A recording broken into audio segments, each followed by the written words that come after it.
So that was really nice to see, but it all goes way, way down during the nighttime portion of the date.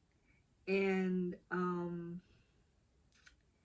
basically, Clayton tells her that he is falling in love, and she's really surprised to hear that.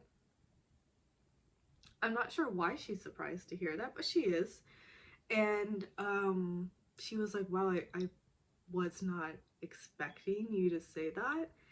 And I do just have to say that basically she's getting at if he's been intimate with any of the other girls, she doesn't know if she could move forward, which stumps him because I mean, he has, but he sticks on the point that if this was such a huge deal breaker to you, why wouldn't you tell me that before? Because I feel so much for our connection.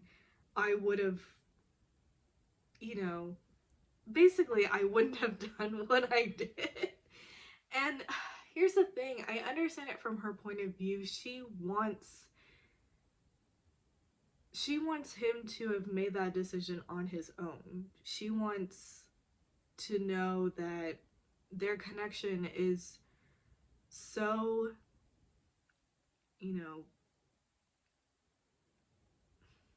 just important and vital and the one to him that he would not do anything to jeopardize that.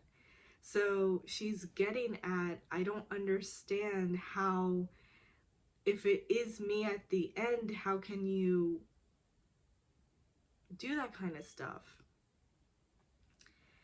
And Clayton is just trying to be like, well, I think we should still go and spend these 7 hours together so we can really talk through this and try to make this work, like work through this. He's a big proponent, which I think most people are, that in a relationship, when things are not going so well, if you choose to still be together, you work through those things. And Susie's listening to him and she understands his point of view and she's like, I get it, but I'm so confused right now. I don't think I can move past this. And she gets up and leaves. Presumably, I thought she was leaving, but she just went outside to sort of catch her breath. And over there is where I finally see her emotions come out. And I hate to put it that way because I just feel like as they were talking at the table in the nighttime portion, she was so composed and so put together that it felt a little,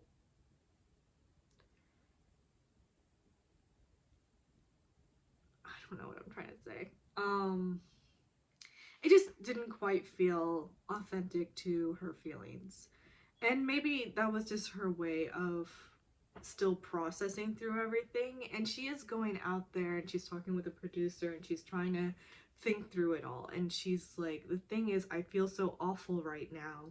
And I'm listening to him and I'm trying to, like, maybe my expectations are too high, or maybe I should have said something before going into this week to him to let him know that that was, how she felt. And Clayton is in the front of the building outside and he's just sort of losing at this point. And the more time passes, the more his frustration is building because up until that point, they were good. And now all of a sudden, it feels like it's ending over something that he feels they can work through, and she is feeling that she can't get past.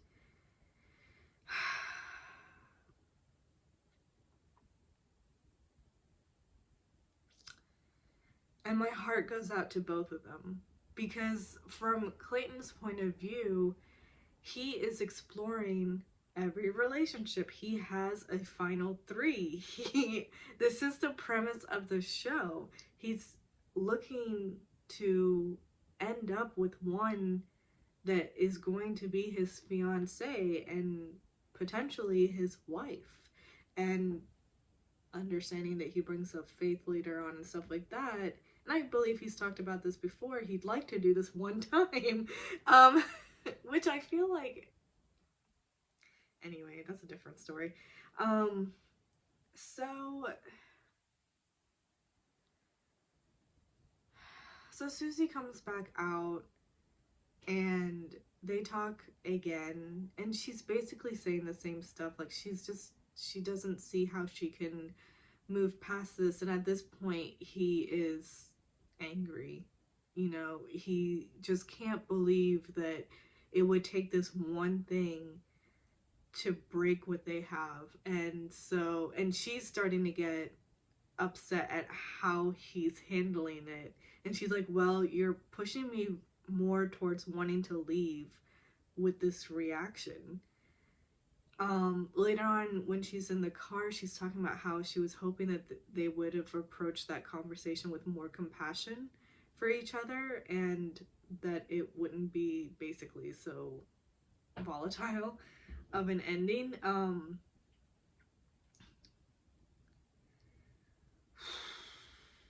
I don't, yeah, I don't really know.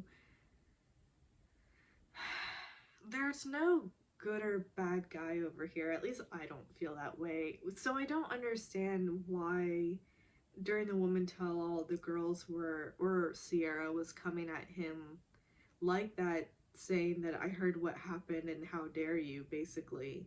But Teddy was like, I just hope that you're okay, because obviously moving forward now Gabby and Rachel are going to hear what happened and it's not going to go well.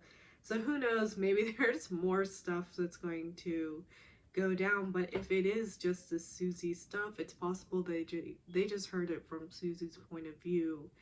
And again, like, I do understand her side of things, but I feel like she was being sort of borderline judgy of Clayton for exploring intimate relationships with other people. But she's under the assumption that if she is the one who's at the end of this, how can you explore things with other women? And the thing is, he doesn't know that right now. He doesn't know if she is the one that's going to be at the end of this. Like, to bring up a past Bachelor that talks about this frequently, Nick Viall knew from the beginning he was going to choose Vanessa, and so did not sleep with any of the other girls during fantasy suites. But Clayton does not know who he's going to end up with. He literally is just taking this a day at a time, only just recently decided to start opening his heart and really going forward with each relationship. And he tells Susie during the nighttime portion that he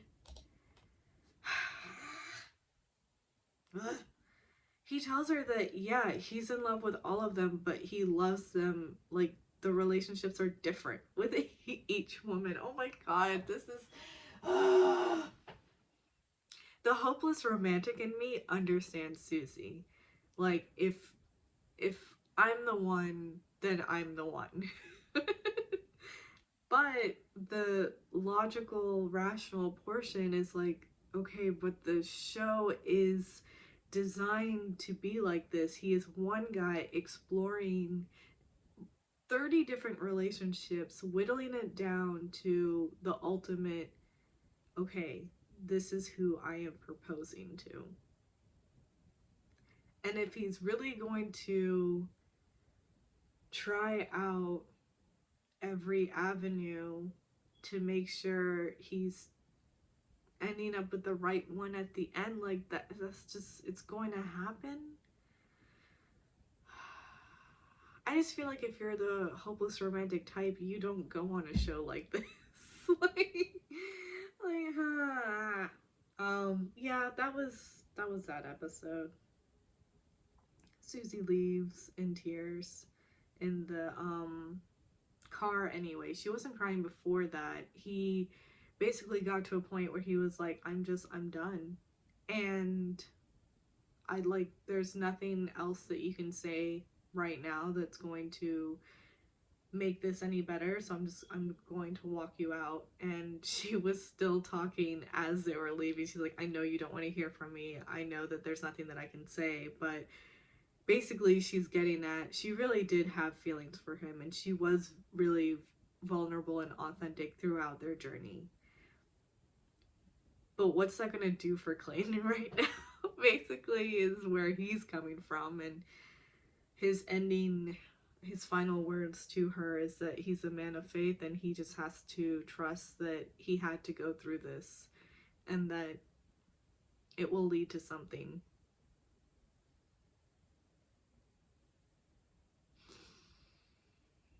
Hmm. Um,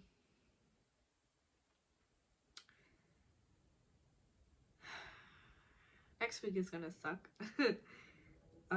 The other two don't take the news any better than Susie, really. So this is, wow, I feel really bad for everyone. So yeah, that was Fantasy Suites.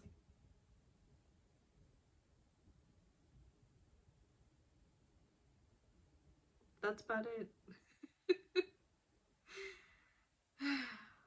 Toodles.